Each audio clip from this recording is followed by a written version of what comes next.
जय श्री राम मेरे प्यारे भक्तों। अब मैं आपको आगे की कथा सुनाने का प्रयास करती हूँ रावण, मेघनाद और कुंभकर्ण के बारे में। कुंभकर्ण अत्यंत बलवान भाई था, जिसके जोड़ का योद्धा जगत में पैदा ही नहीं हुआ। वह मदिरा पीकर 6 महीने सोया करता था। उसके जागते ही तीनों लोकों में तहलका मच जाता था। यदि वह प्रतिदिन भोजन करता तो संपूर्ण विश्व की ही चौपट खाली हो जाता। रणधीर ऐसा था कि वर्णन नहीं किया जा सकता। लंका में उसके जैसे ऐसे असंख्य वीर थे। मेघनाद रावण का बड़ा लड़का था, जिसका जगत में योद्धाओं में पहला नंबर आता था। रण में कोई भी उसका सामना नहीं कर सकता था। स्वर्ग में तो उसके भय से नित्य भगदड़ मची रहती थी।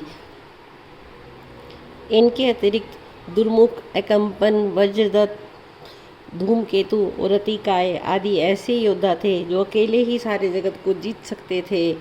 सभी राक्षस मनमाना रूप बना सकते थे और आसुरी माया जानते थे। उनके दया धर्म स्वपन में भी नहीं था।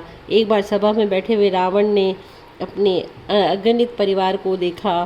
पुत्र, पौत्र, कुटुंबी, सेवक ढेर के ढेर थे। सारी राक्षस जातियों की तो गिनती ही कौन कर सकता था। अपनी सेना को देखकर स्वभाव से भी अभिमानी रावण क्रोध और गर्व से सनी हुई वाणी बोला, हे समस्त राक्षसों के दलों, सुनो, देवतागण हमारे शत्रु है। वे सामने आकर युद्ध नहीं करते, बलवान शत्रु देखकर भाग जाते हैं। उनका मरण एक ही उपाय से हो सकता है। मैं समझा कर कहता हूँ, अब उसे सुनो।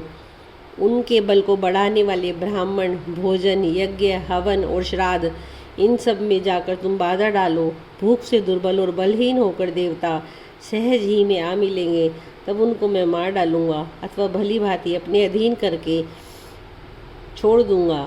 फिर उसने मेघनाद को बुलवाया और सिखा पढ़ाकर उसके बल और देवताओं के प्रति वैर भाव को उत्तेजना दी। फिर कहा, हे पुत्र, जो देवता रण में धीर और बलवान है और जिन्हें लड़ने का अभिमान है, उन्हें युद्ध में जीत कर बांध लाना।